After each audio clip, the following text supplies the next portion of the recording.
我最近发现，只要善用这3个工具，全世界的知识轻松掌握。我们用量子力学示范给你看。工具一 ，YouTube， 搜寻量子力学，直接找到一部你喜欢的影片，然后直接复制它的网址。工具二 ，EasyMind， 点选 YouTube 摘要工具，把刚刚的网址贴上来，直接秒杀1个多小时的影片，产生心智图。工具三 ，ChatGPT， 把刚刚产生的心智图汇入，然后输入3个鬼指令。第一，把我当成国小3年级的学生，依照心智图生成适合我了解的内容。第二，照我阅读过的内容生成适合我程度的测验题和详解。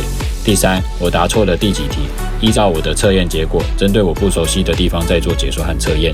熟悉这3个步骤，直接轻松自学。留言得分，让我把工具连结和3个鬼指令传给你。